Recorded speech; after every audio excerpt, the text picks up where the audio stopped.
Mais donc voilà, bienvenue à ce webinaire intitulé Travail et bien-être, les clés pour retrouver un équilibre durable, qui est organisé par la Mutualité chrétienne. Ce webinaire est organisé dans le cadre de la Semaine Santé mentale, qui est initiée par le CRESAM. Alors le CRESAM, lui, c'est le centre de référence en matière de santé mentale en Wallonie. Et chaque année, il profite de la Journée mondiale de la santé mentale, qui a lieu donc demain, le 10 octobre, pour mettre en lumière toute une série d'activités autour de la santé mentale et du bien-être. Et cette année encore, puisque ça fait déjà depuis 3 ans maintenant, l'AMC a souhaité se mobiliser lors de cette semaine santé mentale et a voulu proposer ce webinaire. Au travers de cette soirée, l'AMC a souhaité sensibiliser la population aux enjeux du bien-être mental et accompagner les personnes à prévenir l'épuisement professionnel et à retrouver du sens et un équilibre de vie durable. Alors ce soir, bien voilà, je suis ravie de vous retrouver aujourd'hui pour aborder ce sujet qui nous touche tous et toutes et qui fait un peu le lien finalement entre notre santé mentale et notre rapport au travail. Alors les chiffres, ils parlent d'eux-mêmes. En Belgique, près de 500 000 personnes qui sont en incapacité de longue durée le sont pour un diagnostic, pour un tiers d'entre eux en tout cas, pour un diagnostic qui est en lien avec les troubles psychologiques. Alors derrière troubles psychologiques, on entend tout ce qui est dépression, anxiété, stress chronique, burn-out. Mais au-delà de ces chiffres, il y a des personnes, il y a des vécus, des ressentis, des émotions, des questionnements. Et au travers de cette soirée, la Mutualité chrétienne a souhaité se réengager et soutenir et accompagner les personnes à prévenir cet épuisement professionnel et à prendre soin de leur bien-être mental. Donc habituellement, quand on fait ce genre de petites conférences en soirée, on prend un temps pour essayer de connaître notre assemblée.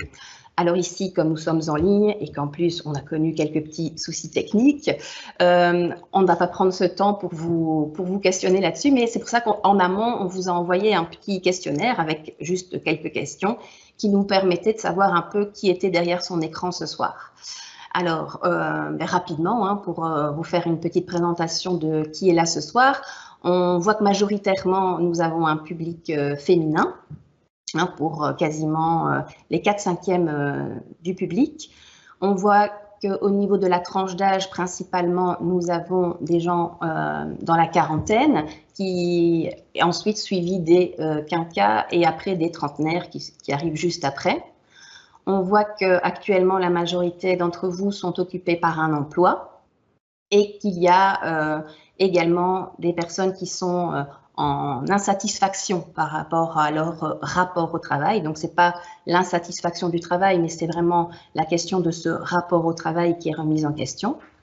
Et par rapport aux phrases qui représentaient le plus votre situation par rapport au travail, on voit que la majorité d'entre vous ont sélectionné la phrase « Je vis une incapacité de travail en lien avec un épuisement professionnel ou un burn-out » et ainsi que la phrase « Je m'interroge, je me questionne sur ce rapport au travail ».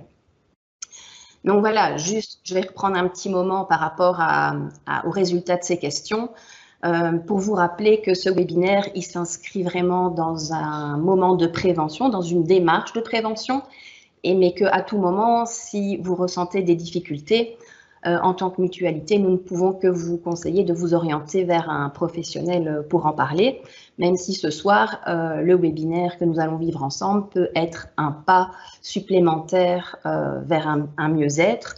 Voilà, en tout cas, il ne faut pas hésiter à vous tourner vers un professionnel.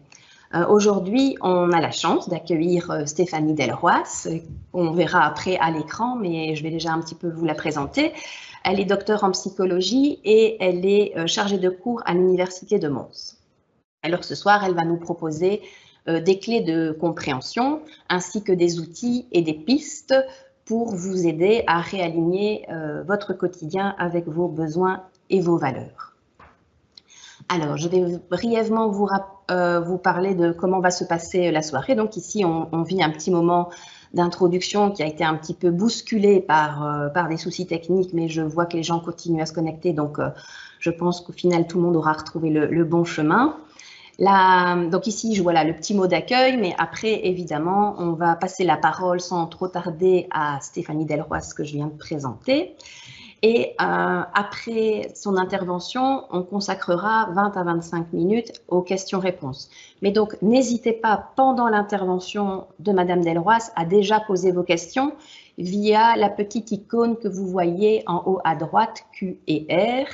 Même pendant son intervention, ne vous inquiétez pas, vous ne dérangez pas l'intervenante. J'ai ici à côté de moi des collègues qui sont chargés de recevoir vos questions-réponses, de faire le tri. Et à la fin de l'intervention, nous poserons les questions nous-mêmes donc à Stéphanie Delroy, mais qui sont en fait vos questions. Et après les questions-réponses, on clôturera de nouveau tous ensemble pour vous parler de 2 petites ressources qui ont été créées par la Mutualité chrétienne et qui sont en lien avec le thème de ce soir. Voilà, je pense que tout doucement, j'en ai fini avec l'introduction. Juste vous rappeler quelques petits aspects techniques, en croisant les doigts que cette fois-ci, la technique ne nous lâche plus. Mais donc, à tout moment, vous pouvez mettre sur pause, vous pouvez mettre en arrière, avancer, grâce à la petite réglette qui se trouve en bas de votre écran, et que ce webinaire est enregistré. Donc, quoi qu'il arrive, vous recevrez dans les jours qui arrivent un email avec le lien pour revoir le webinaire. Et ce lien, vous pouvez après le partager également avec d'autres personnes de votre entourage. Donc voilà, maintenant j'en ai fini avec l'introduction. On va laisser la parole à Stéphanie Delroy. Donc Stéphanie Delroy, c'est à vous.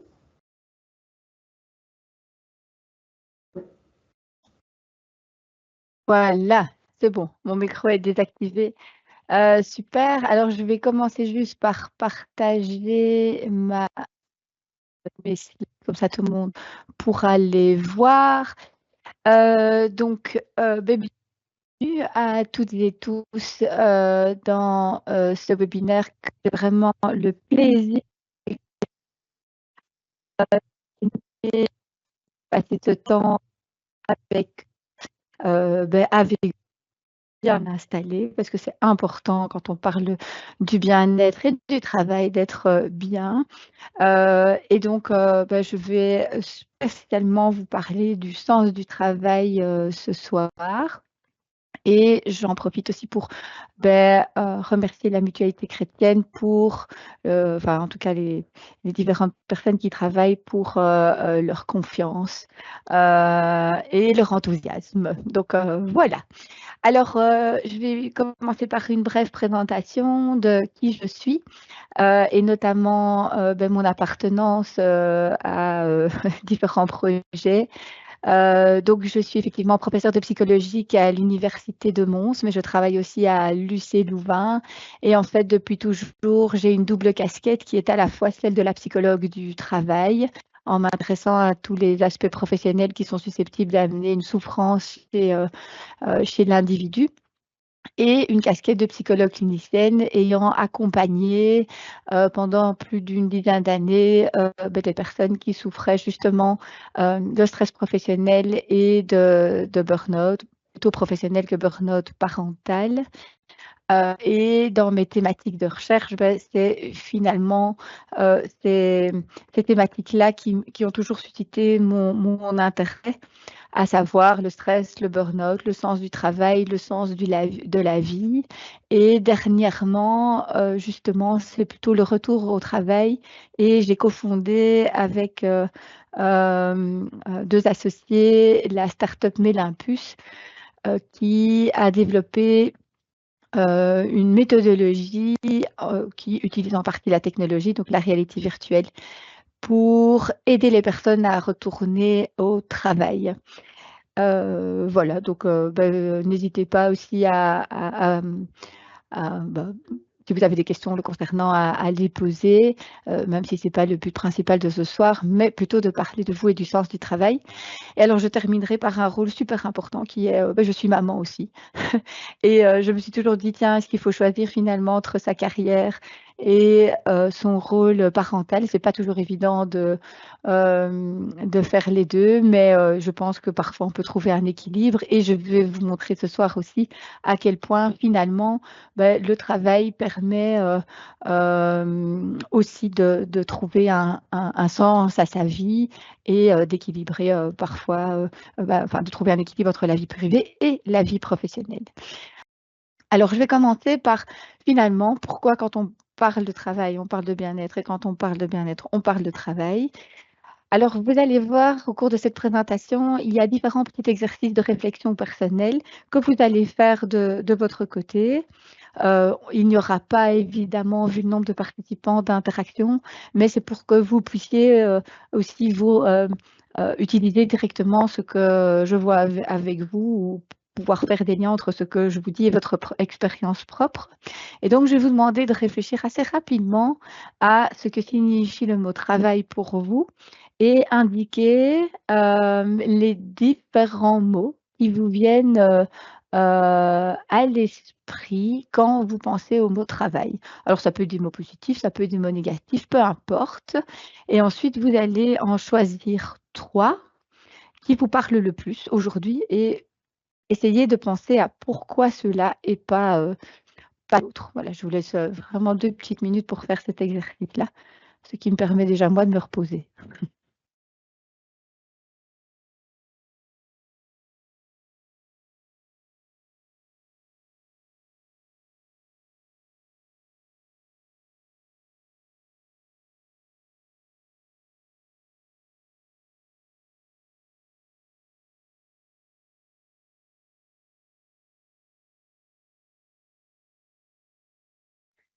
Voilà, je vous laisserai poursuivre l'exercice. Alors, la première chose que je dis souvent à mes étudiants, c'est: «Est-ce que finalement le travail, c'est la santé?» Alors, si je prends la définition de la santé mentale par l'OMS, elle est définie comme ceci: donc c'est un état de bien-être mental qui permet aux personnes de faire face au stress de la vie, de réaliser leurs capacités, de bien apprendre et de bien travailler et de contribuer à la communauté. Tout un programme, cette définition. Alors, il y a 2 éléments qui me semblent essentiels.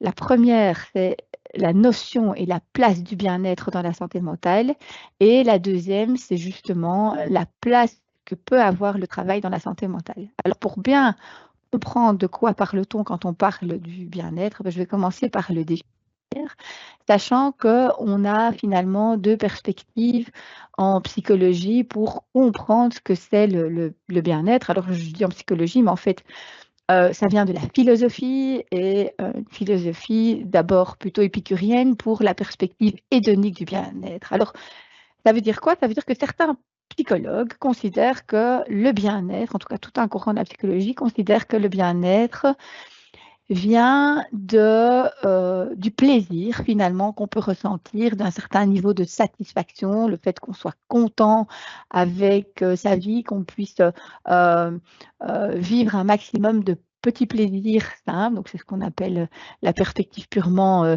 hédonique. Et donc le but est de maximiser finalement les expériences agréables et de minimiser autant que possible les émotions et les expériences désagréables. Ça vient de la philosophie plutôt épicurienne. Et puis nous avons une autre tendance en psycho et aussi en philo qui vient dire: «Ah non, c'est pas du tout une perspective hédonique, le bien-être n'est pas qu'une histoire d'émotions positives ou de sensations agréables et de satisfaction, c'est autre chose, c'est quelque chose de plus profond». Et ça, c'est la perspective eudémonique du bien-être en psychologie, ou qui va considérer que finalement, le bien-être, c'est une question de sens. Mais aussi une question de se connaître soi, s'accepter soi, parce que finalement, la personne avec laquelle nous vivons la majorité de notre temps, ce n'est pas ce n'est pas nos enfants ou notre conjoint, notre conjointe, mais c'est bien nous-mêmes et ce jusqu'au bout, ça on est sûr. Mais donc, l'acceptation de soi est super importante, mais aussi la réalisation de soi. On a tous un certain potentiel, du talent, et qui ne demande qu'à finalement peut-être appuyer notre professionnellement par le sens de la vie, l'entourage, le besoin de contrôle et notre choix par des forces finalement externes. On a aussi besoin d'un contrôle finalement tout est dû au hasard et qu'on ne peut pas changer l'environnement.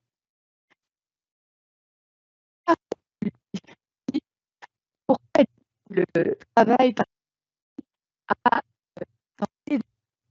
parce que souvent que je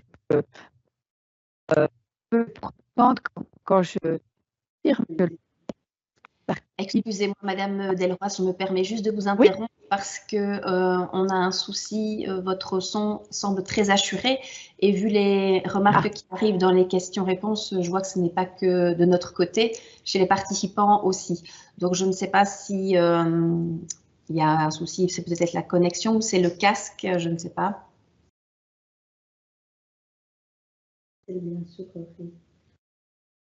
Voilà, on va peut-être refaire un essai. J'ai coupé mon casque. Ça semble mieux? Oui, ça semble mieux. Oui. Parfait.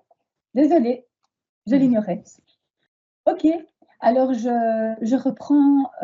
Bon, j'espère. Donc, je disais qu'il y avait deux perspectives en psychologie, hédonique et eudémonique. Donc, hédonique, c'était plutôt lié à tout ce qui concerne les émotions positives,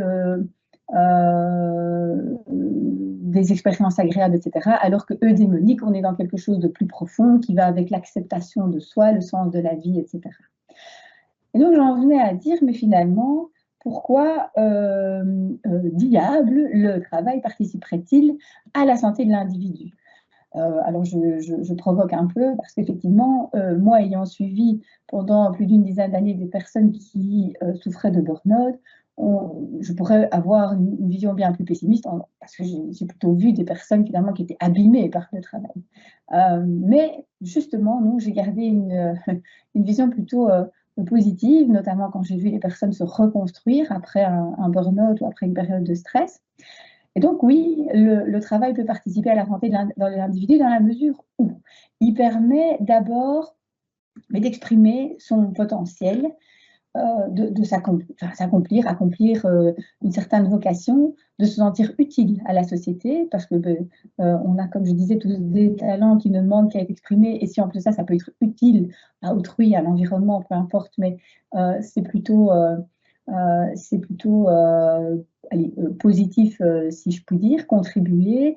Alors, le travail va aussi faire qu'on va être face à des challenges, des difficultés qu'on va devoir dépasser, donc on va devoir apprendre. Et l'être humain adore apprendre. Il est programmé pour continuer à apprendre, donc on n'apprend pas juste à l'école ou juste durant ses études, en fait, on apprend toute notre vie. Et j'imagine que si vous êtes là ce soir, en partie, c'est aussi pour apprendre sur vous-même, pour apprendre des nouvelles choses de la psycho qui peuvent être utiles.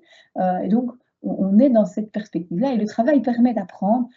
Et donc, comme on a aussi des difficultés, de prendre confiance en soi parce que quand on a des nouveaux challenges, forcément, on va devoir se dépasser, ce qui va nous permettre de développer sa confiance en soi, sa fierté, de pouvoir faire de nouvelles choses qu'on ne savait pas faire ensemble. Il permet aussi de développer des relations sociales parce qu'au travail, il y a des autres êtres humains, qui soient nos bénéficiaires, nos collègues ou nos superviseurs, et on va potentiellement nouer des relations avec ces personnes-là. Et positives, négatives parfois aussi, mais quand même agréables. Alors, d'un point de vue psychodynamique du travail, qui est encore un courant de la psycho, qu'on remarque, c'est que parfois le travail permet aux individus de dépasser des difficultés, soit qui ont été présentes durant l'enfance, la jeunesse ou le début de l'âge adulte, soit encore des difficultés actuelles. Je m'explique. Certaines personnes expliquent que, par exemple, elles ont vécu la maladie d'un proche où elles vivent actuellement la maladie d'un proche actuellement, enfin oui, je les ai mis, ou des difficultés de couple, que sais-je. Et en fait, le travail est une sorte de pilier auquel elles peuvent se raccrocher pour tenir debout, pour continuer à, à s'exprimer, à exprimer justement qui elles sont, leur potentiel, etc. Et aussi parfois juste ne pas penser aux difficultés qu'on est en train de vivre par ailleurs. Donc en ce sens-là, le travail peut être aidant. Et pareil, par rapport au passé, on voit que certaines personnes, peut-être à qui on aurait dit, tiens, tu t'arriveras à rien, tu n'es pas capable de, bon, ça va justement servir de moteur, de vouloir dépasser, de s'exprimer, d'exprimer ses compétences et son identité par le travail. Ce n'est pas une mauvaise chose en soi, que du contraire, ça permet de prendre confiance en soi.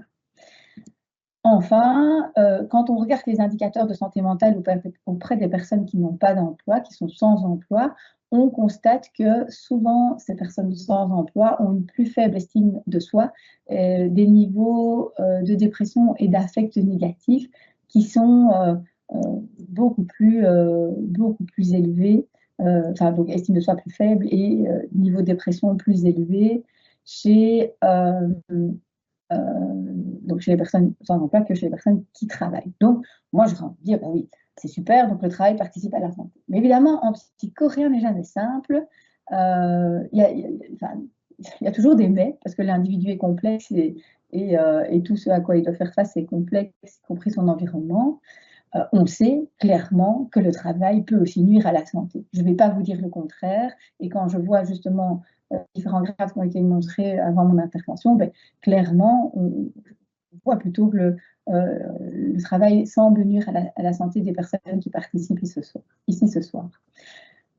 Je ne vais pas aller trop sur les chiffres, mais effectivement, quand on les regarde, on voit qu'il y a beaucoup de personnes qui sont en incapacité de travail et que ces incapacités augmentent finalement au fil des années et que les incapacités ayant pour raison des troubles mentaux courants, alors troubles mentaux courants c'est quoi? C'est tout ce qui concerne les troubles anxieux, la dépression et le burn-out, sont clairement en hausse, tout comme les troubles musculo-squelettiques, donc tout ce qui concerne aussi la posture, sont aussi en hausse depuis de nombreuses années.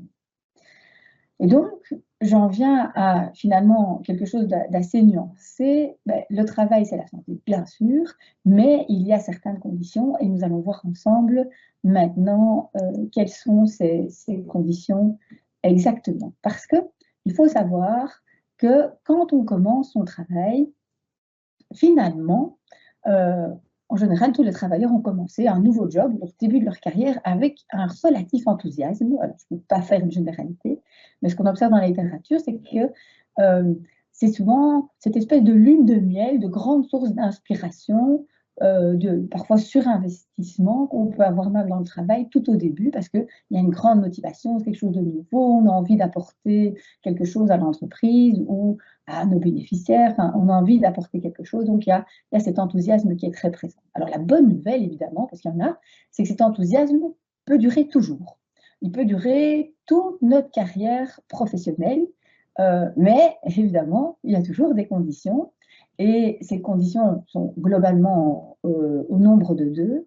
La première, c'est que l'individu reçoive les bénéfices qui sont là, à la hauteur de son investissement. Ça veut dire quoi? Tout simplement qu'il y ait de la reconnaissance de ses supérieurs, la reconnaissance de ses collègues, bref, de son entreprise, et aussi parfois la reconnaissance de ses bénéficiaires en disant, tiens, voilà à quoi ça sert, et j'ai un merci finalement des personnes pour lesquelles ou avec lesquelles je travaille. Donc ça, c'est la première condition, bénéfice à la hauteur de mon investissement. Deuxième, c'est que je puisse atteindre mes objectifs. C'est-à-dire que si j'ai des objectifs, si je me mets des objectifs sur une année ou sur plusieurs années, il faut qu'on me donne les moyens pour les atteindre tout simplement, parce qu'autrement, je ne vais pas y arriver. Demain, on peut me donner un projet, mais si on ne me donne pas les moyens pour réaliser ce projet, je n'arriverai pas à valider ou en tout cas valider cet objectif et arriver au bout de mon objectif. Donc ça va générer justement ce qu'on voit de la stagnation. Donc je vous disais, l'investissement peut durer toujours, mais si je n'ai pas les bénéfices liés à mon investissement, donc pas de reconnaissance, Et si je ne parviens pas à atteindre mes objectifs, je vais stagner dans ma carrière professionnelle, je fais du surplace. Et le surplace n'est jamais bon. Il amène à un moment donné à un sentiment de frustration. C'est-à-dire, je me dis, à quoi bon? À quoi bon je fais tout ça? Pourquoi j'ai investi autant alors que j'en suis là aujourd'hui? Et donc, je commence à avoir des doutes sur mon travail. Alors, quand on est dans la frustration, on commence un peu à faire des sortes de chantage avec soi-même en se disant, tiens, mais si j'ai par exemple un horaire plus flexible, alors ça devrait aller mieux. Ah, mais si je change d'équipe, alors ça devrait aller mieux. Ou si je fais plus de télétravail, ça devrait aller mieux. Alors peut-être, parce qu'effectivement, on peut toujours revenir à l'investissement, que ce soit dans la stagnation ou la frustration. Peut-être qu'en changeant d'équipe, ben, je vais de nouveau avoir de la reconnaissance et je vais pouvoir atteindre mes objectifs et ce sera super, mais peut-être pas. Et euh, parce que ça ne changera finalement rien ou plus rien. Et à ce moment-là, ben, je vais vers la démoralisation où là, clairement, la personne, le travailleur a perdu le sens de son travail, il ne voit plus du tout l'utilité de son travail, il ne trouve pas de plaisir et commence ici clairement le burn-out. Alors, il existe plusieurs catégories de facteurs de risque du burn-out. Je vais les passer en revue avec vous rapidement, parce qu'il y en a beaucoup. Donc, à gauche, on a tous les facteurs plutôt sociétaux. Au centre, c'est les facteurs liés à l'organisation dans laquelle je travaille, l'entreprise, l'école, etc. Et à droite, c'est plutôt les facteurs personnels, individuels du travailleur en tant que tel. Alors, concernant les facteurs sociétaux, on a peu de prise en tant que travailleur dessus et en tant qu'entreprise également, mais c'est important de les connaître et de les comprendre pour voir quel impact ils ont sur nous en tant que travailleurs par rapport à notre bien-être. Alors, il y a évidemment tout ce qui concerne les nouvelles technologies. Alors, c'est fantastique parce que ça peut nous simplifier la vie, mais il y a évidemment une contrepartie à cette nouvelle technologie, c'est que souvent je suis submergée en fait d'informations et parfois, par exemple, bêtement, la gestion des mails est prioritaire par rapport à mes tâches. Ne fût-ce que ça. Et on va parfois souvent s'envoyer un mail plutôt que d'aller voir son collègue qui est dans le bureau juste à côté et en même temps, je veux dire, tisser ou contribuer à notre lien social. Donc, le problème des nouvelles technologies, ils sont multiples, ici j'en cite quelques-uns, donc moins de liens sociaux, plus parfois un bouleversement dans les priorités avec mes tâches passent en second lieu parce que je suis submergée de mails. J'ai parfois eu des patients qui me disaient, mais en fait, moi, le dimanche soir, je commence à trier ma centaine de mails parce que je veux prendre de l'avance pour le lundi. C'est le dimanche, je suis en congé, donc c'est bizarre. Mais bon, j'entends que c'est une pratique qui se fait. Donc, il y a vraiment cette surcharge d'informations via les mails ou d'autres technologies. Alors, il y a aussi évidemment une pression économique où finalement le capital humain et le travail de qualité sont souvent balayés au profit du profit, au détriment plutôt, pour le profit, si je peux dire, avec une délocalisation de la main-d'œuvre et donc beaucoup d'insécurité pour les travailleurs. Les structures familiales ont changé. Hommes et femmes travaillent tous les deux aujourd'hui pour subvenir aux besoins de la famille, ce qui peut parfois aussi créer une surcharge de partout, je dirais, tant dans la structure familiale que dans la structure professionnelle. Il y a une augmentation aussi des familles monoparentales qui gèrent tout, donc les parents solos qui doivent gérer les enfants, plus un horaire de travail assez compliqué. Et en plus de ça, parfois avec la nécessité de s'occuper de ses parents à soi. On est adulte, mais on a aussi ses parents à soi qui deviennent âgés et qui ont parfois besoin d'aides diverses. Et donc, on peut avoir des conflits de rôle, justement. Ça, c'est le facteur de risque, c'est-à-dire je ne peux pas être en fait partout. Donc, si je fais bien mon travail, je suis moins à la maison ou moins présente pour mes parents. Ou si je suis présente à la maison, ben, je peux peut-être pas avoir la carrière professionnelle. Donc, on est comme ça tout le temps pris dans des conflits, ce qui est très difficile, évidemment. Alors, il y a l'individualisme, ben, où il y a parfois peu de solidarité finalement dans les entreprises, peu de soutien social avec ben, les collègues, où c'est un peu chacun pour soi. Et alors, ben, mobilité au sein des grandes villes, c'est-à-dire que ben, parfois on arrive au travail déjà très fatigué, tout simplement parce que ben, on a eu 1 heure et demie d'embouteillage et ben, c'est assez compliqué de se déplacer entre d'une part la maison et d'autre part le lieu de travail. Je vous disais, on a peu de prise en tant que travailleur sur ces facteurs-là, mais en prendre conscience sur quel est l'impact de ceci sur moi, c'est important. Parce que si par exemple la mobilité est quelque chose qui, moi, travailleur, me fait souffrir beaucoup, pourquoi ne pas envisager un travail ailleurs ou négocier plus de temps de télétravail? C'est des choses qui sont possibles.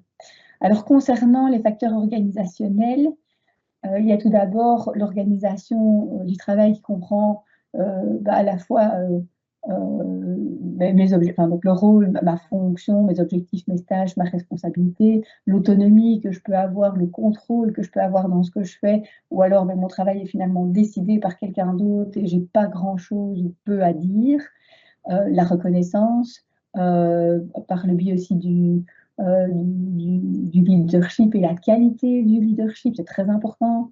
L'adéquation entre mes valeurs personnelles et les valeurs organisationnelles.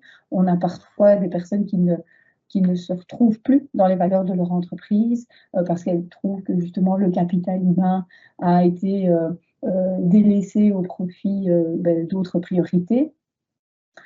Le contenu du travail, c'est tout ce qui concerne la charge de travail et le sens que je peux trouver dans mon travail, mais ça, j'y reviendrai tout à l'heure.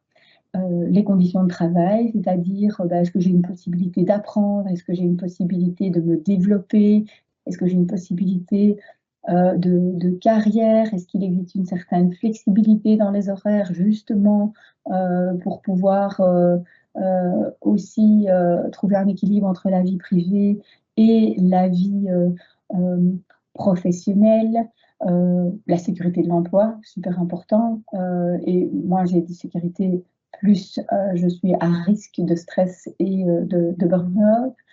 Les relations interpersonnelles, on est des êtres humains, je dis toujours à mes étudiants, mais nous sommes des êtres grégaires. Donc, on a tout simplement besoin de relations sociales, de tisser des liens avec les autres et on souffre mais quand ces relations justement ne sont pas de qualité. Donc, est-ce que j'ai des relations de qualité avec ma hiérarchie, mon supérieur, mes collègues et si oui, c'est un facteur de protection, sinon c'est un facteur de risque clairement, on sait combien les conflits interpersonnels au travail sont vraiment très nocifs pour le bien-être.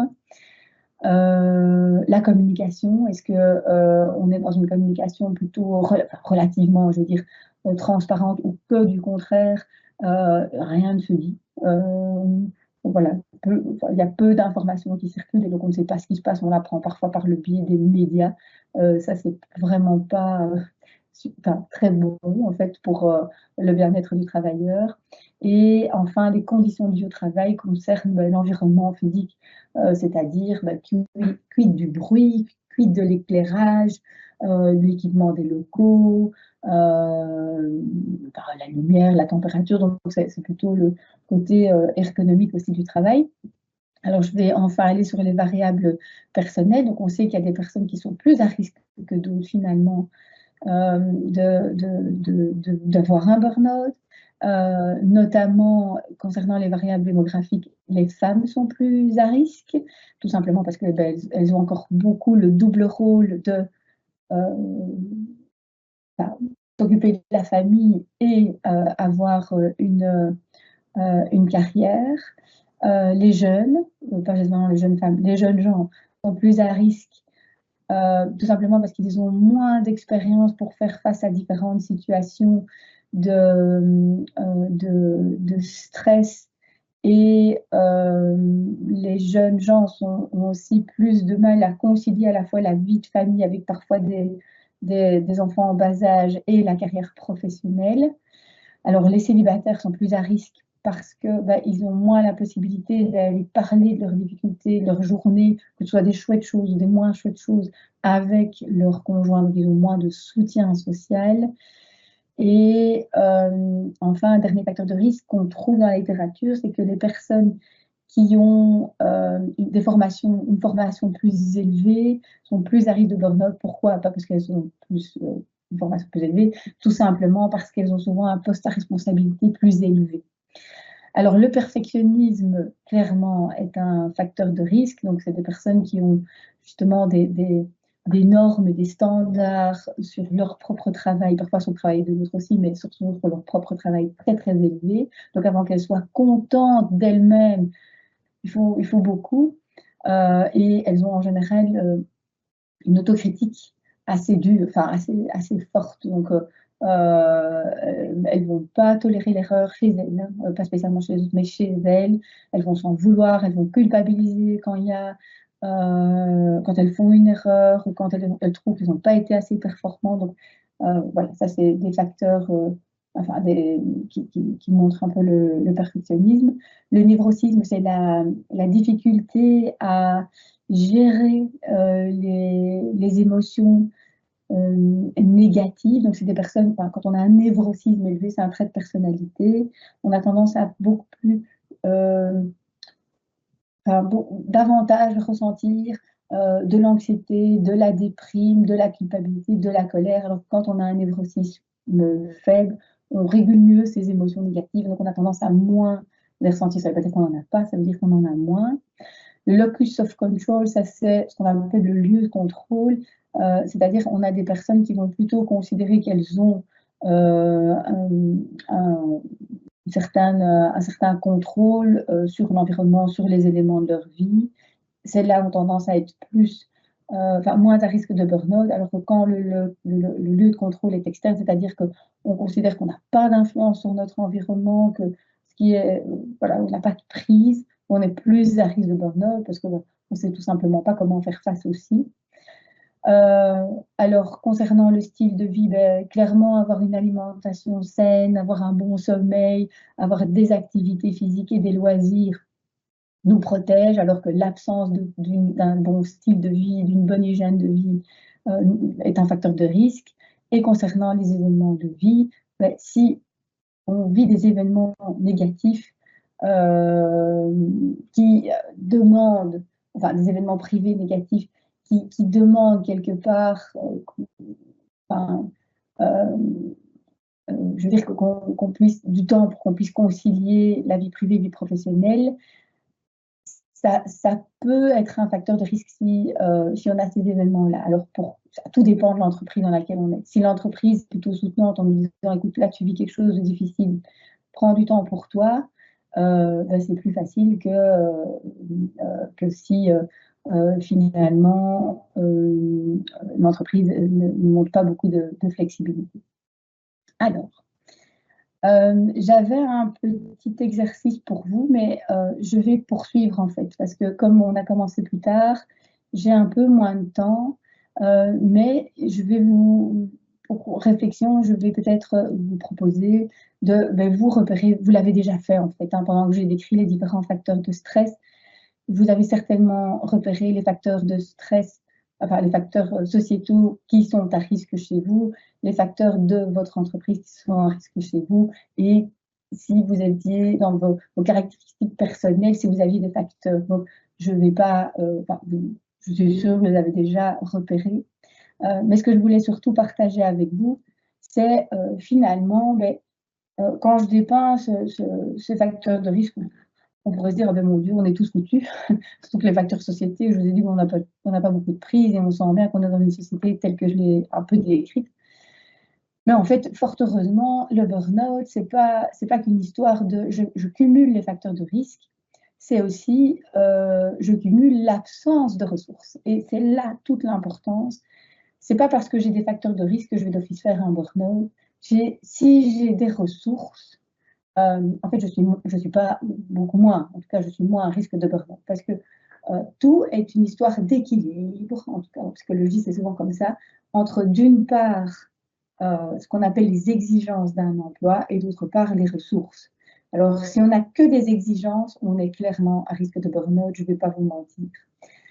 Si on a des ressources qui viennent contrebalancer justement nos exigences professionnelles, c'est-à-dire notre surcharge de travail, les conflits interpersonnels, par exemple, les ressources, ben, j'ai des super collègues, j'ai des super bénéficiaires, j'ai beaucoup d'autonomie dans mon travail, j'ai une flexibilité, je peux télétravailler. Donc, si j'ai des ressources, en fait, ça va contrebalancer le facteur de risque et je ne vais pas faire un burn-out ou je suis beaucoup moins à risque de le faire. Et donc, c'est ça que je mets ici à droite. Les exigences et tous les aspects du travail qui vont me demander un effort, que cet effort soit physique, soit mental, soit émotionnel. Émotionnel, par exemple, c'est typique chez les soignants. Au travers du soin qu'ils ont pour l'autre, ils vivent des situations extrêmement difficiles dont ils doivent gérer leurs émotions. On ne pleure pas avec son patient. On gère son émotion, même si on est extrêmement touché. Et voilà, bête exemple. Les ressources, c'est tout ce qui va me permettre d'atteindre mes objectifs. J'y reviens par rapport à l'enthousiasme et l'investissement. Réduisent les effets des exigences, donc ça vient contrebalancer, faire tampon. Et les ressources, c'est tout ce qui me permet de me développer, ma croissance personnelle. Et donc, s'il y a équilibre, tout va bien. S'il y a déséquilibre, alors si ce déséquilibre est momentané, c'est pas grave. Il y a des périodes qui sont plus compliquées que d'autres. Dans la vie d'un travailleur, c'est normal. Mais le problème, et c'est ça que je mets ici en rouge, c'est trop de stresseurs trop longtemps. Si mon déséquilibre est chronique, à ce moment-là, j'arrive de burn-out. Et donc ici, je voulais vous proposer un exercice dans lequel j'allais vous demander de réfléchir à vos ressources. Mais je vais passer déjà au slide suivant, en fait, qui n'est pas très... je pensais qu'il était plus lisible que ça. Je vais donc juste en venir à lire les différentes ressources avec vous, parce que les exigences, je vous les ai déjà dites dans ici mon premier slide, donc ça ne vaut pas la peine. Mais donc les ressources, il y a toutes les ressources sociales. Hein. Je vous ai dit, on est des agrégaires. Donc, soutien des collègues, soutien des supérieurs, une chouette ambiance dans l'équipe, une équipe qui est efficace, des rôles clairs, chacun sait ce qu'il doit faire, à quel moment il sait sur qui il peut compter pour faire une autre tâche. Il y a de la reconnaissance, on a un merci, on sent l'utilité, ça c'est super. Il y a les ressources du travail. Par exemple, majoritairement, c'est l'autonomie. Si j'ai de l'autonomie, j'ai de la flexibilité, j'ai la possibilité de me former, j'ai les moyens pour arriver à atteindre mes objectifs, j'ai les compétences. Donc, j'ai des compétences que je peux utiliser. Je vous disais tout à l'heure, on a un potentiel qui demande qu'à être exprimé. Mon travail me le permet. C'est une ressource personnelle.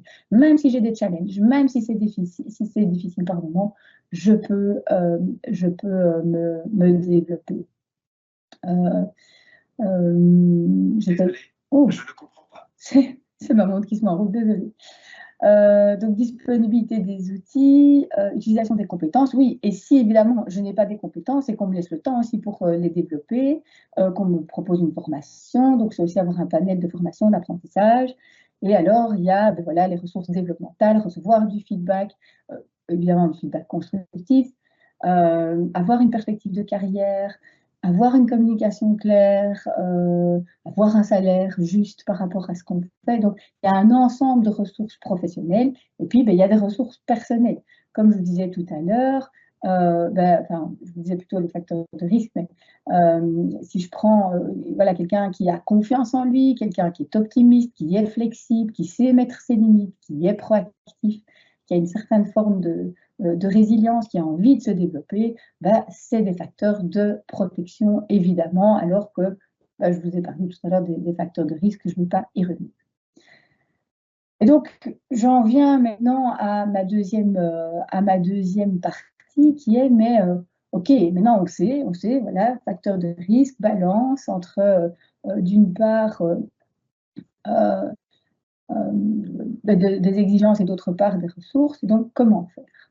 Alors je vais revenir d'abord à la définition de la santé mentale et deux autres éléments qui sont super importants. Donc je vous ai dit que la santé mentale, c'était un état de bien-être mental qui permet aux personnes de faire face au stress de la vie. Je vais y revenir, et contribuer à la communauté, je vais y revenir aussi. Donc là, on va quitter un peu la sphère professionnelle, on va prendre la vie dans son sens global. Je vous emmène avec moi en voyage. Alors, il faut savoir que, de nouveau, ne pensez pas que je suis quelqu'un de pessimiste, parce que c'est tout sauf ça. Les personnes qui me connaissent bien le savent.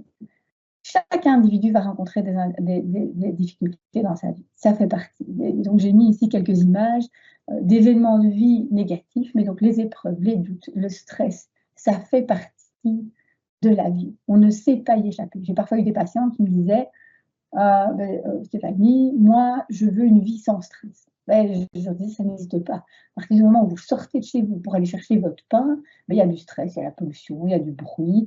Peut-être que vous allez avoir votre voisine Gertrude que vous n'avez pas envie de voir qui va vous dire bonjour. Peut-être que vous allez recevoir un appel. Peut-être que votre pain, ce ne sera pas celui que vous voulez. Donc, il y a du stress, en fait, tout le temps. Mais tout dépend de comment on y fait face. Tout dépend de l'importance qu'on donne aussi aux événements. Et donc, on a toujours la possibilité de relativiser, d'être flexible mentalement aussi par rapport. Voilà, ça ne se passe pas. Enfin, je ne connais pas une vie qui s'est passée comme la personne l'avait prévu. Ce n'est pas comme ça que ça marche. Il y a toujours des moments compliqués dans une vie. Et fort heureusement, il y a plein de moments qui sont magnifiques aussi. Et donc, c'est aussi profiter de ces moments-là. Et donc, un signe de santé mentale, c'est de trouver et d'utiliser les ressources quand on vit des événements difficiles, de vie difficiles, que ce soit des ressources personnelles, où j'en viens justement à mon deuxième point, c'est aussi, on a plein de gens autour de nous qui demandent que ça, finalement, c'est peut-être de nous écouter, de nous aider, de pleurer ensemble, de rire ensemble. Et donc, on a aussi envie de œuvrer pour les autres, d'aider les autres, et que les autres puissent aussi nous aider dans des moments. Et donc, c'est ça que je dis, œuvrer pour et avec les autres donne du sens à la vie d'un individu. On a tous besoin d'être avec les autres et d'aider les autres. Alors maintenant, je vais quand même faire une micro-pause avec vous, et je vais vous demander de vous poser et de nommer 7 domaines, pas spécialement le travail, ça peut l'être, mais ce n'est pas obligé, qui donnent pour vous du sens à votre vie. Alors, ça peut être tout et n'importe quoi. Hein. Ça peut être un loisir, même un loisir complètement loufoque, rare, que vous partagez avec personne. Voilà, ça peut être tout et n'importe quoi, votre famille, des amis, la fête, le travail, tout est bon. Donc, je vous invite à les noter. Moi, je bois un peu d'eau.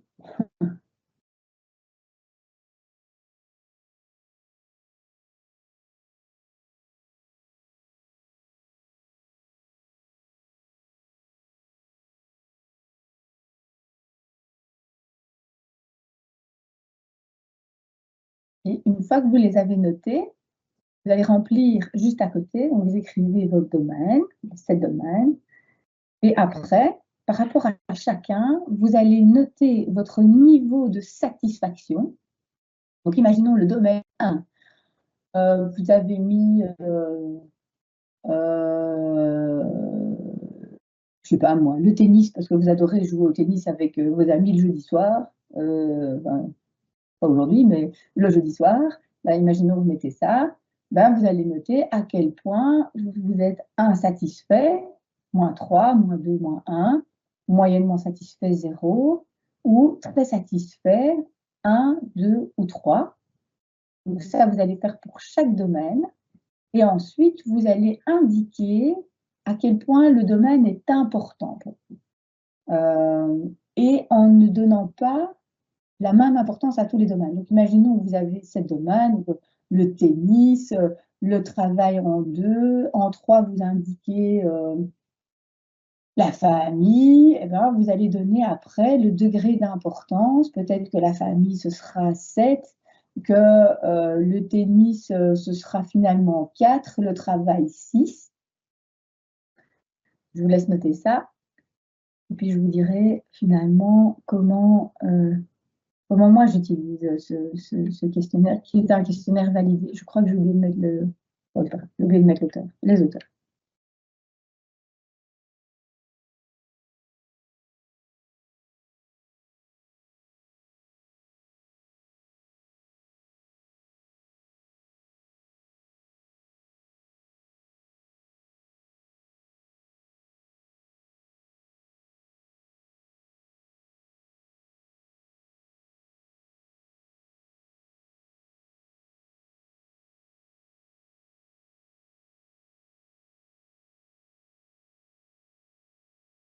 Voilà, logiquement, vous avez un peu avancé.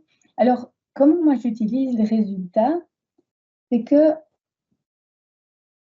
un domaine qui est important, imaginons que vous ayez mis au tennis 6-7, donc dans le domaine 1, et que vous êtes insatisfait à -3, -2, voire -1, là je vais me dire, vous n'êtes pas bien. Pourquoi? Parce que c'est un domaine qui est jugé comme étant très important et que vous n'êtes pas satisfait. Ça veut dire que là, il y a quelque chose à travailler pour soit diminuer l'importance en se disant, mais bon, finalement, en fait, le tennis, maintenant, depuis que j'ai mes enfants, moi, c'est plus si important que ça. Donc, le fait que je ne suis pas satisfaite d'aller tous les jeudis avec mes copines jouer au tennis, c'est pas grave. J'en souffre pas. Donc, soit je diminue l'importance, mais ça, on ne sait pas toujours la diminuer. Hein. Vous n'allez pas diminuer l'importance de votre famille, je vous le dis déjà. Soit vous allez devoir réfléchir à comment je peux, moi, augmenter ma satisfaction. Est-ce que c'est d'office bloqué dans l'agenda, me forcer à y aller, retrouver de nouvelles copines parce que les anciennes ne jouent plus, que sais-je? Et donc, c'est vraiment prendre le temps de réfléchir à qu'est-ce que moi je peux faire pour améliorer ma satisfaction dans ce domaine-là qui est super important. Mais non, entendons-nous bien, si vous avez mis que vous étiez satisfait à -1 pour le tennis et qu'en fait c'est important à 2, ce n'est pas dramatique. Vous n'allez pas être en souffrance. La souffrance psychologique, c'est quand je suis très très important pour moi et je ne suis pas du tout satisfait. Là, il faut faire quelque chose assez rapidement. Donc c'est comme ça que moi j'utilise le test et je prends vraiment le temps de faire avec mes patients. Alors, allons maintenant sur le sens, parce que en fait, c'est un questionnaire qui est utilisé pour mesurer le sens dans la vie d'un individu, même si c'est sous forme de questions ouvertes. Alors, quand on regarde justement quelles sont les sources de sens dans la vie d'une personne, ben, la première source de sens, c'est soi. Ça peut paraître bizarre, mais parce que je vous dis, on est des êtres grégaires, altruistes, tout ce qu'on veut, oui. Mais pourtant, le sens commence par soi, mais vous allez voir, il ne se termine jamais avec soi. Alors, en quoi le sens commence par soi? Ben, c'est que, sans doute, si maintenant je prenais les réponses des quelques centaines de personnes qui sont qui sont ici ce soir, mais on n'aurait pas tous les mêmes domaines. Certains ont remis du sport, d'autres pas du tout, d'autres ont remis le chocolat, ou que sais-je. Donc, on n'a pas les mêmes domaines. Et donc, la première chose, c'est de savoir, mais finalement, qu'est-ce qui me fait du bien à moi, qu'est-ce que j'aime, parce que ce que j'aime, ce qui fait sens pour moi, c'est pas ce qui fait sens à ma fameuse voisine Gertrude. Donc, c'est important de se connaître. Donc, à la base du sens, il y a soi. Puis, évidemment, les autres, un autre type de source de sens, une autre source de sens, c'est les relations interpersonnelles. Donc, les relations que j'ai avec ma famille, mes amis, les voisins, les collègues, etc. Ensuite, une troisième source de sens, c'est tout ce qui concerne l'action. Alors, parce que ce n'est pas juste philosophique, en fait, le sens. J'ai besoin aussi de faire des choses concrètement pour avoir du sens dans ma vie. Et donc, l'action, c'est l'action par quoi? Ben, le travail. Donc, clairement, en tout cas, la littérature est assez unanime là-dessus, avoir du sens dans son travail peut donner du sens à sa vie. Pour autant qu'on ait ce fameux équilibre. Une autre source de sens dans l'action, c'est tout ce qui est la créativité. Donc, l'être humain aime bien créer aussi de ses deux mains, ou créer des modèles théoriques ou peu importe, mais créer. Et comme je disais, ben, le sens ne s'arrête pas à soi. L'engagement pour quelque chose de plus grand que ce soit l'environnement ou un groupe de personnes ou un groupe social, mais s'engager dans quelque chose donne énormément de sens. Donc s'engager dans une cause donne énormément de sens à la vie d'un individu. Donc on peut trouver du sens finalement par plein de choses. Alors comme je vous ai dit que le travail pouvait donner du sens à la vie, je vais aussi voir avec vous, mais c'est quoi le sens du travail? Alors, le sens du travail, c'est une histoire de perception. C'est-à-dire que moi, même si je suis spécialiste en termes de recherche dans le sens du travail, jamais je pourrais dire, mais tiens, tel travail a du sens et tel job n'a pas de sens. D'accord? Je ne pourrais pas dire, mais tiens, je ne sais pas moi, quelqu'un qui serait médecin a du sens dans son travail a du sens, et quelqu'un qui a peut-être qui est dans un emploi administratif n'a pas de sens. Non, il n'y a personne, ça c'est pas le sens du travail. Le sens du travail, en fait, c'est une perception, donc c'est toujours subjectif. C'est un individu qui va considérer, ben oui, mon travail a du sens pour moi, parce qu'il permet justement, si je reviens en arrière, de me réaliser, d'être en accord avec qui je suis, de créer, etc. Ou ben non, en fait, mon travail n'a pas de sens pour moi, j'en vois pas l'utilité, je vois pas l'utilité, à quoi ça sert, pour qui ça sert, et je ne m'accomplis pas dedans, d'accord? Donc c'est une perception de son travail comme étant significatif, valable, utile. Le travail acquiert du sens lorsqu'il est important pour l'individu et qu'il voit où on va. On est dans cette idée d'objectif et de direction. Et comme je vous disais, ben, souvent, ça passe par une bonne compréhension de soi et de sa place dans son entreprise, dans son organisation. Alors, pourquoi le sens du travail est important? Alors, certes, parce qu'il permet d'acquérir des biens matériels et d'accéder à un certain niveau de vie, mais aussi exprimer ses capacités, ses aptitudes et se réaliser, je vous l'ai déjà dit, être au service des autres et utile, je vous l'ai déjà dit, avoir des relations sociales, je vous l'ai déjà dit, et donner un sens à sa vie, je vous l'ai déjà dit, mais ça me permettait de récapituler. Parce qu'il y a une petite subtilité aussi, que parfois, et on peut être entre deux feux, en fait on distingue dans la littérature le sens du travail et le sens au travail. Alors, l'idée, c'est que l'identité, donc le sens pourquoi je suis ici, l'identité est influencée parce que la personne fait dans son travail, donc qu'est-ce que je fais, son rôle, mais aussi par les relations qu'elle a dans son travail. Et donc le sens du travail, c'est tout ce qui concerne mes tâches et mes activités, qui sont liées à mon rôle et ma fonction, alors que le sens au travail, finalement, c'est toutes les relations que j'entretiens avec mes supérieurs, mes collaborateurs, mes bénéficiaires et mes collègues. Et donc, on se retrouve parfois avec des situations bien difficiles. En tout cas, moi, c'est ce que j'ai pu voir chez mes patients. Si j'ai les deux, bonheur. Franchement, restez. Si vous avez les deux, restez là où vous êtes parce que c'est super. Mais le problème, alors, si vous n'en avez aucun, en général, vous allez démissionner de l'un ou vous allez en général démissionner, partir, à moins qu'il y ait des raisons purement financières, et c'est tout à fait acceptable. Enfin, je n'ai pas de jugement par rapport à ça, c'est tout à fait OK. Mais sinon, on a tendance en fait à partir. Mais on a en fait des personnes qui, d'une part, disent « Ah, moi j'adore ce que je fais, mais quelle ambiance pourrie au travail, je déteste ».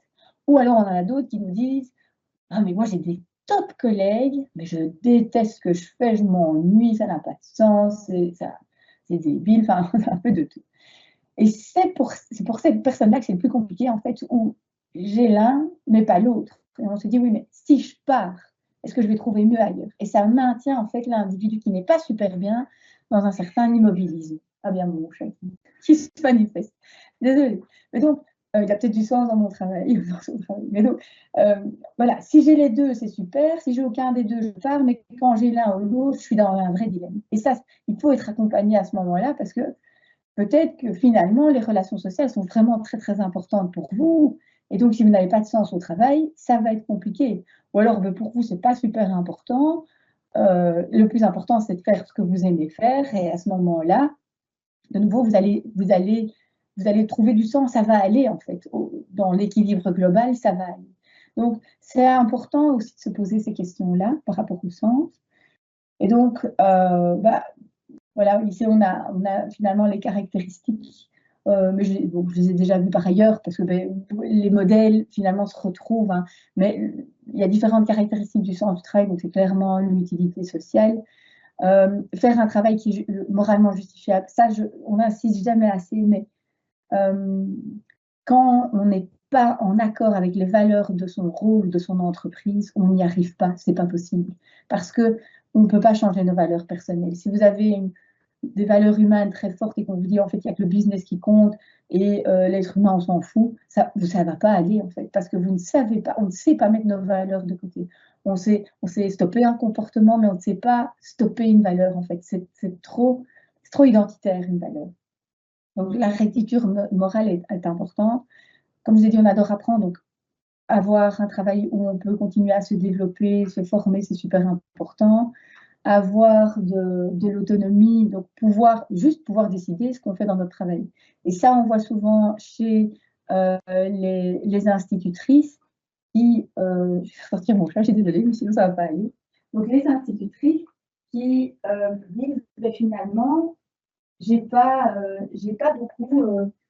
beaucoup d'autonomie dans mon travail parce que le programme a finalement été décidé par des personnes externes, mais qui n'ont jamais eu de classe avec des enfants qui ont plein de besoins spécifiques différents et qui ne sont pas les mêmes. Et donc, je ne parviens pas. Donc, je n'ai pas mon mot à dire. Et quand on n'a pas son mot à dire, on perd du sens dans son travail. Et alors, la qualité de relation, je viens de l'expliquer avec le concept du sens au travail. Alors, pour trouver justement un équilibre, j'aime beaucoup ce modèle qui est néo-zélandais, pour dire, mais en fait, on a besoin aussi de circuler finalement entre différentes sources de sens dans son travail. Alors, je vous ai parlé d'unité avec les autres, c'est-à-dire avoir des chouettes relations avec les collègues, avoir un but commun, des valeurs communes, pouvoir discuter, avoir un sentiment d'appartenance. Et ça se perd aujourd'hui dans les entreprises. Et c'est super important justement de continuer à développer ou à nourrir en fait cette unité avec les autres. Mais il y a 3 autres. Donc, alors, service aux autres, ça c'est ce qu'on fait, hein, tout simplement, on ne fait pas tout simplement, mais faire la différence, apporter notre contribution à nos bénéficiaires ou à l'environnement, enfin quelque chose de... c'est tout ce qu'on fait finalement. Oui, je veux dire, travailler pour une cause transcendante, ça c'est servir les autres. Mais ça, on est dans des sources de sens, les autres. Mais c'est important aussi d'aller de temps en temps vers soi. Donc, prendre soin de soi, justement, c'est donner du sens aussi à son travail. Je m'explique. Si je prends exprimer pleinement son potentiel, je vous l'ai déjà dit plusieurs fois, on a tous une créativité, on a tous du talent pour notre travail ou en dehors de notre travail, qui ne demande qu'à être exprimé. Et c'est clair que si on passe trop de temps à travailler pour les autres et pas du tout du temps à travailler au service des autres, hein, et pas du tout du temps à, mais tiens, moi j'aime bien créer des modèles ou j'aime bien travailler l'esthétique de mes présentations, imaginons, si je n'ai pas du temps pour ça, je vais manquer de sens dans mon travail. Parce qu'il faut circuler en fait entre les 4 sources de sens, donc être au service aux autres, oui, mais aussi réaliser des chouettes choses, atteindre un objectif qu'on s'était fixé depuis longtemps, peut-être, par exemple, tiens, moi je voulais améliorer mon néerlandais, je réalise ça aujourd'hui parce que je prends des cours, c'est chouette et je vois bien que dans mes interactions, je parle mieux néerlandais avec mes collègues, donc on a besoin de ça, d'exprimer ce potentiel-là. Donc en réalisant des choses, en créant des nouvelles choses, parfois en influençant aussi une décision, un projet, donc voir qu'on a aussi qu'on amène notre pierre à l'édifice, et super important, développer et devenir soi. Donc ça, c'est suivre des formations, être authentique, connaître ses valeurs, comme vous faites ce soir, logiquement, c'est ce que vous faites dans le cadre de se développer et devenir soi. Donc c'est une source de sens au travail, du travail, si je puis dire. Et donc, ici, ce que les auteurs ont mis en évidence, ce sont un chouette livre et plusieurs articles scientifiques, disent le problème du burn-out, c'est quand on est beaucoup trop dans le service aux autres et qu'on ne passe pas assez de temps dans les autres sphères de sources de sens. C'est-à-dire, on ne passe pas assez de temps avec soi, que ce soit pour se réaliser ou tout simplement apprendre, se poser, faire le point sur ce qui nous fait du bien, sur ce qu'on voudrait. Donc, vraiment un peu du slow, quoi. Et ça, on ne le fait pas assez. Et donc, si on ne trouve pas de sens à son travail, si vous constatez ce soir, en fait, que effectivement, c'est compliqué pour vous, alors ce n'est pas un risque de burn-out. Burn-out, c'est vraiment lié à une surcharge, l'absence de sens, de plus se retrouver les valeurs, etc. C'est plutôt le brown out. Alors, on le voit plus, mais enfin, on le voit apparaître aujourd'hui dans la littérature. Et donc, c'est la démotivation qui est induite par une perte de sens à son travail. Et donc, c'est quand on fait des choses finalement qu'on considère comme étant vides de sens, sans utilité, et on se sent coincé littéralement dans son entreprise, dans son système dans lequel on ne se retrouve pas. Et c'est là aussi que tout vient la question de la réorientation professionnelle, mais que je ne vais pas aborder avec vous ce soir. Mais ça ne veut pas dire qu'il n'y a que du sens dans son travail, fort heureusement. Il y a tout ce qui concerne les loisirs, parce que le sens de la vie peut se trouver fort heureusement ailleurs que le travail. Et les loisirs sont super importants pour la réalisation de soi et la récupération au travail. Donc, alors ça, je vais vous laisser les noter et vous allez faire après ma présentation pour vous-même. C'est toujours ce que j'ai demandé à tous mes patients au premier rendez-vous que j'avais avec eux, c'est « mais qu'est-ce que vous aimez faire en dehors du travail ?» Donc, j'ai parfois des personnes qui m'ont répondu « mais je ne sais pas ». Très bien, on va alors explorer ça ensemble. Et donc, c'est des petites choses de la vie quotidienne, prendre un truc que j'adore, je vais conduire mes enfants, et puis je reviens et je prends un thé avant de m'installer et de commencer ma journée de travail. C'est une petite chose qui ne coûte pas grand-chose, mais qui me fait un bien fou. Alors, ça peut être écouter de la musique, ça peut être courir, c'est des choses de la vie quotidienne qui sont tout à fait accessibles et super importantes pour votre équilibre durable, justement. Et puis, il y a des choses moins fréquentes, parce que c'est moins facile à faire, parce que soit c'est plus coûteux au niveau financier, et où, voilà, quand on prend notamment, on a parfois moins le temps de faire certaines choses, un city trip, que sais-je, moi, aller au restaurant avec une amie, prendre un lunch, faire une journée shopping, une journée sauna, hammam, bien-être, que sais-je, massage. Donc, c'est toutes ces choses-là, mais qu'il faut faire. Enfin, qu'il faut faire. Qu'on aime bien faire, qu'on ne fait peut-être pas assez. Et puis alors, le dernier point que je demandais toujours, c'était ma bucket list, c'est-à-dire toutes les choses que je veux faire avant de mourir, sauter en parachute, visiter tel ou tel pays, telle ou telle ville, peu importe. Et ce que je demandais ensuite à mes patients, c'était, OK, comment on peut augmenter la fréquence de ces choses-là?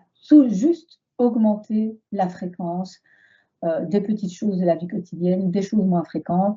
Et si vous avez des choses dans votre bucket list, pourquoi attendre 10 ans? Pourquoi pas les réaliser maintenant? Ou qu'est-ce que vous pouvez choisir dans cette liste que vous pourriez déjà faire dans un avenir proche de 1 an, 2 ans, mais pas attendre, quoi. La vie n'attend pas, hein, il file, on le voit souvent. Je voulais partager avec vous justement c'est quoi un loisir. Alors je vais vraiment les catégoriser rapidement pour qu'on puisse passer aux questions-réponses. Donc il y a les loisirs de détente qui sont purement relaxants en fait, qui ne demandent pas de compétences, qui ne demandent pas de connaissances, sont des activités accessibles, facilement accessibles. Regarder la télé, lire un chouette bouquin, un magazine, une BD, se prendre son thé, son chocolat chaud, voilà, toutes des choses très accessibles, très faciles. Là où un loisir sérieux, justement, donc les hobbies, l'amateurisme ou le bénévolat vont demander des compétences et des connaissances qu'on va devoir développer. C'est-à-dire que si demain, vous trouvez une passion pour le travail du bois, ben vous devrez peut-être faire une petite formation en ébénisterie auprès d'un ébéniste pour justement développer des compétences. Donc c'est ça le loisir sérieux. Si vous commencez à jouer aux échecs, vous allez probablement lire des livres d'échecs, de stratégie, parce que ça reste rarement en loisir de détente. Et enfin, les loisirs fondés sur un projet, que ce soit un projet unique ou occasionnel. Si par exemple vous décidez que dans 2 ans vous allez visiter le Japon, vous allez en fait aller lire plein de bouquins sur la thématique, soit de la culture japonaise, soit sur le pays, des choses qu'il y a à voir, à faire. Donc ça c'est unique. Mais ça va vous prendre du temps. Et c'est déjà partir en voyage finalement, de préparer son voyage, ou occasionnel, hein, si vous adorez les fêtes de Noël et que chaque année vous décorez votre maison en Noël, de nouveau ça va vous prendre du temps, ça va être chouette, vous allez réfléchir à vos décorations, etc. Donc on a ces différents types de loisirs, et ce qui est parfait avec les loisirs, c'est qu'ils vont favoriser ce qu'on appelle en psychologie la récupération psychologique. Et la récupération, c'est quoi?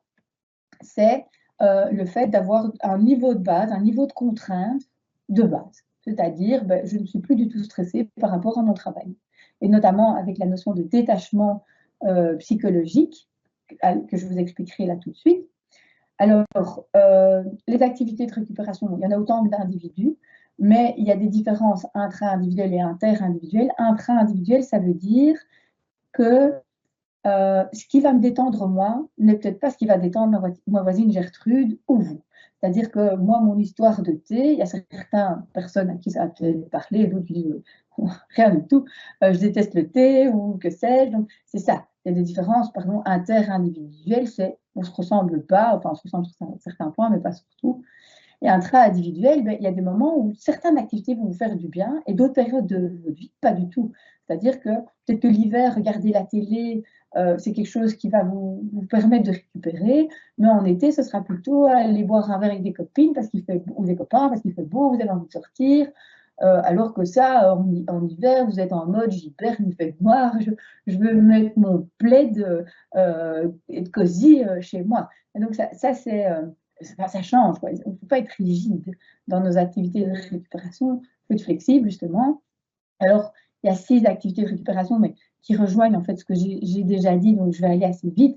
Relaxation, c'est vraiment, je me détends, il ne se passe rien. Donc, c'est les loisirs ici de détente.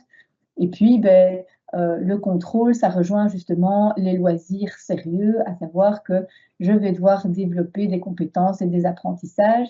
Mais du coup, ça va, et ça rejoint aussi c'est plutôt la maîtrise, c'est ça, les apprentissages et les compétences. Là où le contrôle, c'est le fait de pouvoir choisir son activité de loisir, avec qui je la fais, au moment où j'ai envie de la faire. Ce n'est pas imposé par l'extérieur. Donc la maîtrise, c'est les apprentissages et les compétences.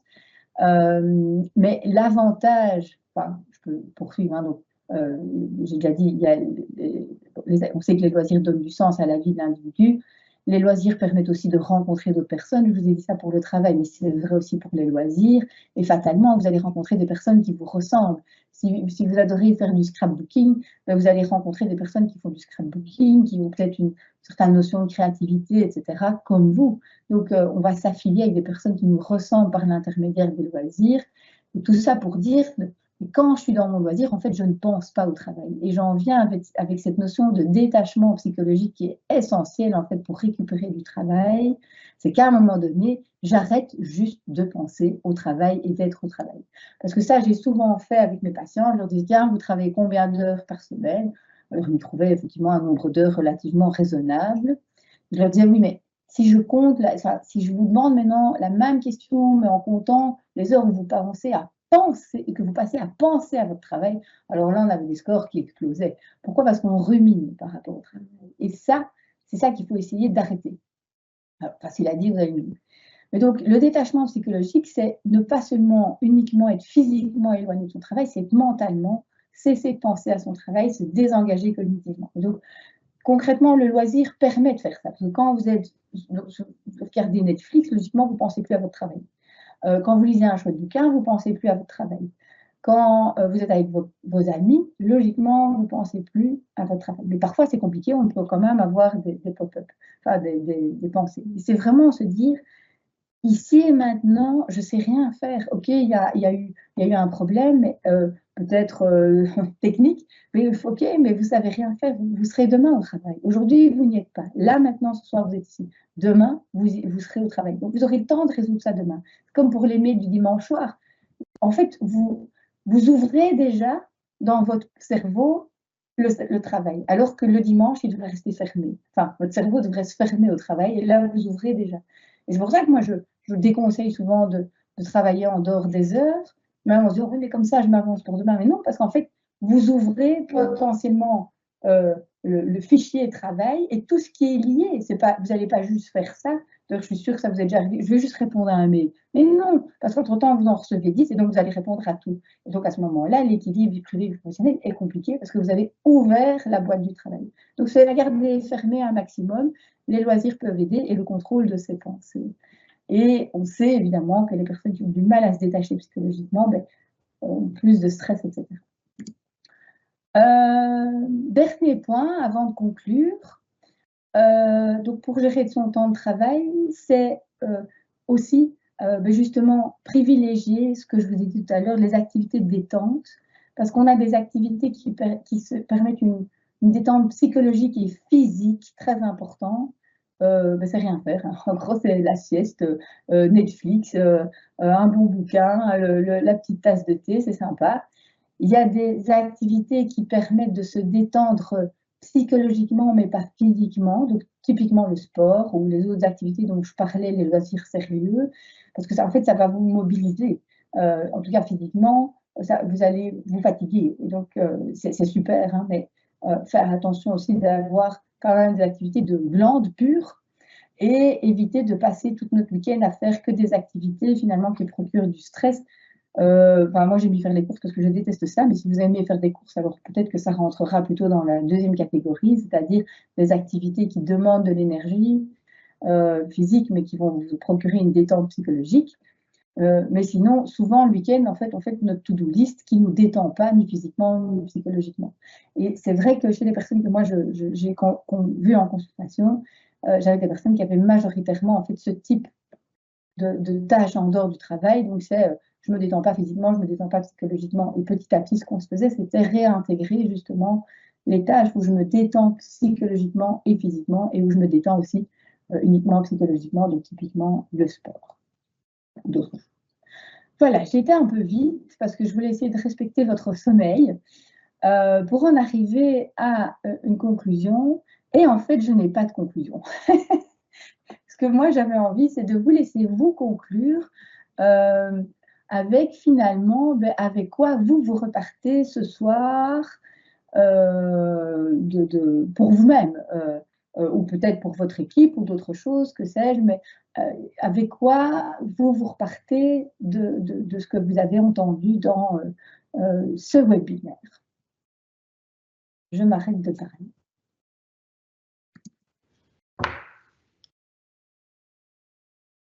Voilà, mais merci beaucoup, Madame Delroisse, pour votre intervention qui était bien riche, claire et inspirante. Et on espère qu'elle va répondre à la situation, qu'elle va faire écho à la situation que nos participants vivent au quotidien.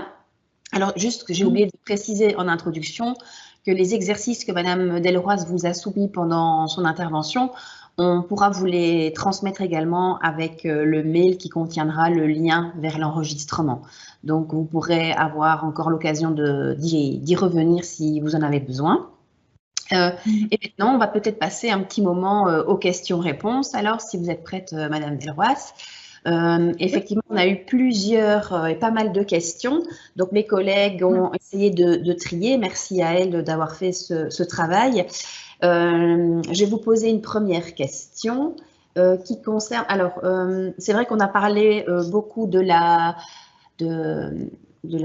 partie individuelle. Qu'est-ce que l'individu pouvait faire à son niveau pour essayer de travailler au niveau du sens ou au niveau de sa santé mentale, de son bien-être mental et dans son rapport au travail. Mais il y a pas mal de questions qui ont tourné autour qu'est-ce que l'employeur, finalement, lui aussi peut amener ou faire, ou est-ce que ce n'est que de l'ordre de la responsabilité individuelle? Effectivement, c'est une excellente question parce que donc, si je parle de burn-out et de stress au travail, il n'y a pas de responsabilité individuelle. Donc, en fait, on parle d'une co-interaction. C'est-à-dire que on voit bien, tous les employés dans une entreprise ne vont pas faire un burn-out et toutes les personnes peut-être qui souffriraient de perfectionnisme ou qui auraient des difficultés à réguler leurs émotions ne vont pas faire un burn-out. Donc, il faut vraiment cette interaction entre des conditions de travail néfastes et un individu qui va essayer quand même de maintenir la barre et de travailler et de s'investir un maximum. Donc, clairement, c'est une interaction. S'il n'y a pas cette interaction, il n'y a pas de burn-out. Hein. Et donc, je vais répondre un peu bêtement parce que ça, je sais bien faire. C'est que finalement, je reviens en arrière. Je suis trop revenue en arrière. Qu'est-ce que l'entreprise peut faire? D'abord, écouter quelles sont les problématiques au sein de l'entreprise et renforcer les ressources. C'est de sa responsabilité de renforcer les ressources professionnelles. Ce n'est pas l'individu. On n'a pas juste besoin d'un travailleur optimiste, résilient, efficace, etc. Non, on a besoin d'une entreprise qui est attentive à ses employés, qui donne du temps pour le fait que les collègues puissent se parler, discuter ensemble, se soutenir l'un l'autre, parce que c'est ça que je vous disais par rapport à l'individualisme. On est souvent dans son coin, mais aussi parce qu'on n'a juste pas le temps. C'est pas qu'on est des êtres égoïstes, c'est parce qu'on n'a pas le temps peut-être de soutenir son collègue qui a des difficultés. On a oui, ça va aller, mais non, il faudrait pouvoir se poser. Le supérieur, c'est une personne essentielle en fait, que ce soit, ça c'est ce que je vois aussi avec le retour au travail, c'est une personne qui finalement connaît les tâches et le rôle de ses employés et peut peut-être à un moment donné distribuer les tâches différemment, voir qu'est-ce qui est prioritaire, qu'est-ce qui ne l'est pas, qu'est-ce qui nécessiterait peut-être d'autres moyens, des aménagements, etc. Donc j'ai envie de dire, l'entreprise a beaucoup de choses à mettre en place, un pouvoir assez important pour le bien-être de ses employés. Mais de nouveau, ce n'est pas aller plaquer des solutions non réfléchies. Quand je dis non réfléchies, c'est que il faut aller évidemment écouter les employés pour savoir mais qu'est-ce qui est problématique. Parce que bon, parfois on se dit tiens, on fait du team building, oui, mais c'est peut-être pas ça le problème. Si on fait du team building, mais qu'à côté de ça, il y a tout le temps une surcharge de travail et qu'en fait, même le team building est compliqué parce que on aurait préféré pouvoir avancer sur ses tâches, ça peut être plus un stress qu'autre chose, le team building. Il faut d'abord écouter ses employés et puis, oui, il y a plein de solutions possibles.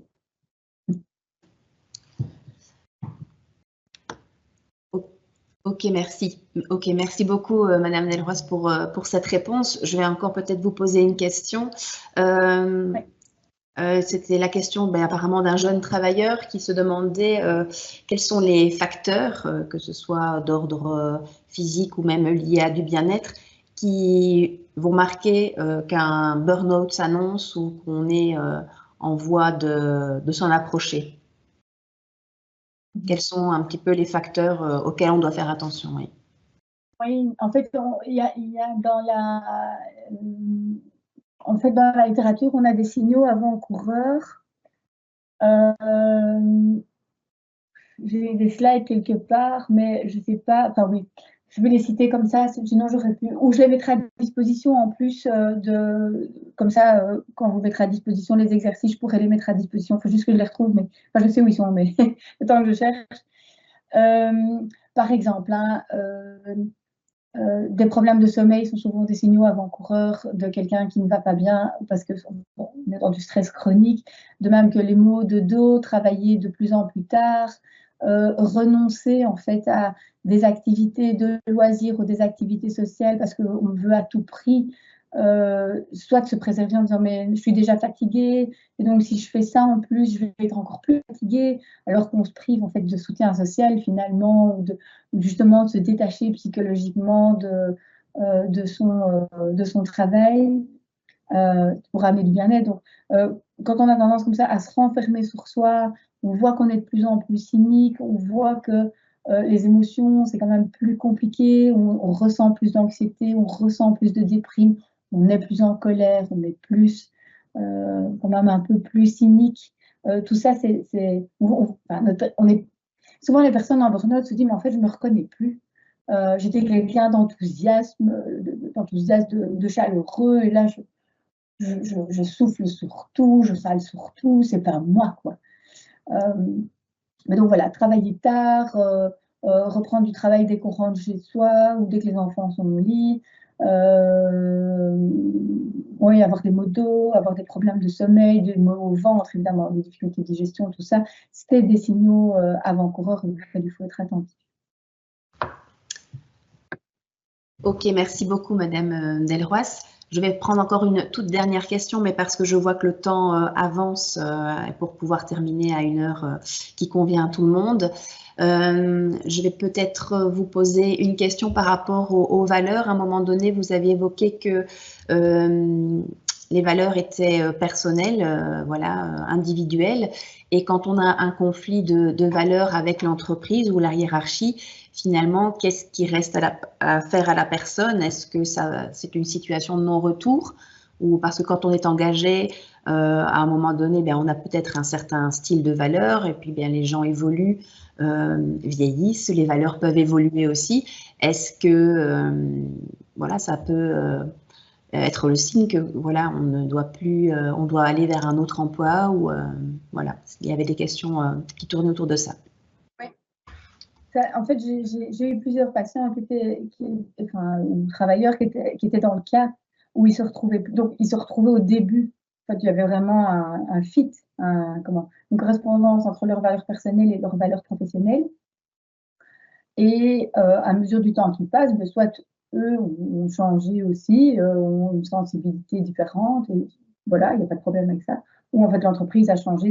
On est parti d'une entreprise familiale à peut-être une entreprise différentes, plus accès business, etc. Et donc, ils se retrouvent moins dedans.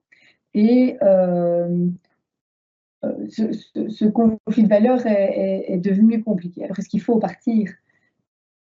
Je dirais tout dépend de la personne. Je dis juste, moi, pas de la situation de la personne, parce qu'on peut aussi rester, parce que on met comme valeur personnelle en priorité la sécurité financière. Et c'est tout à fait OK, en fait. Mais si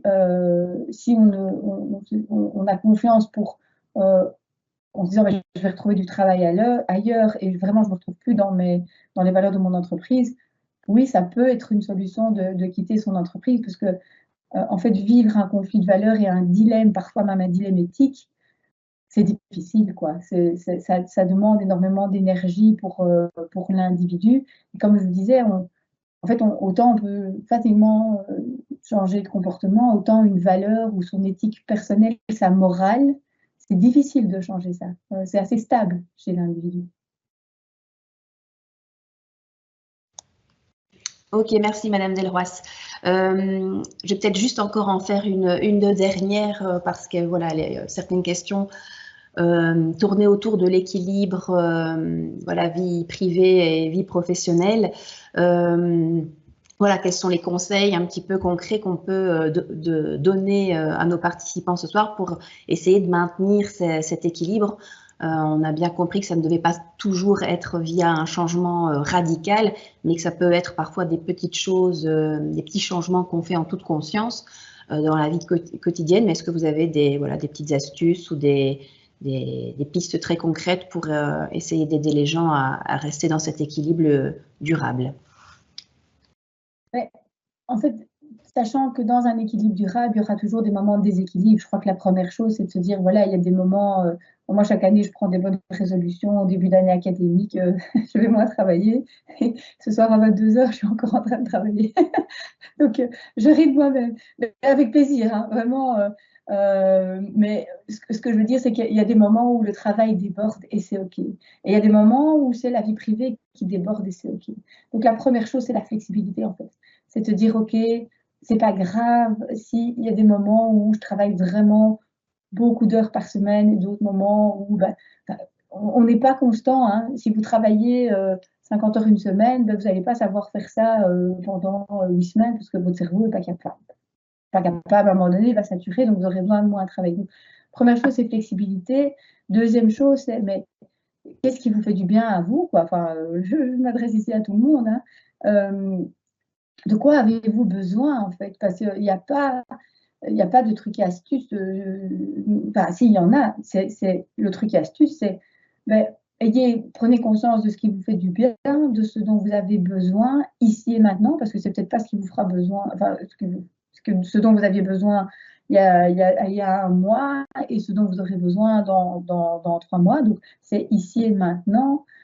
Et je crois s'entourer un maximum, pouvoir aussi discuter quand il y a un déséquilibre, quand il y a un mal-être, c'est pas rester seul avec soi. Alors ça peut être consulter un psychologue, un coach, un médecin, parce qu'à un moment donné, ça devient trop difficile, mais c'est aussi pouvoir en discuter avec ses amis.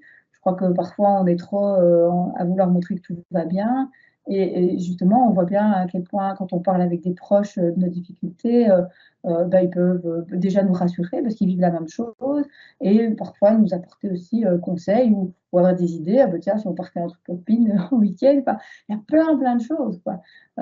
Mais donc, pour l'équilibre durable, c'est toujours se connaître, toujours se poser la question, mais est-ce que ça me convient encore, que ce soit le travail ou la manière dont je prends soin de moi dans ma vie privée, et être rassuré par le fait que la vie, c'est pas un long fleuve tranquille, c'est des belles courbes, en fait. Ok, mais un tout grand merci, Madame Delroisse, pour ce moment de questions-réponses.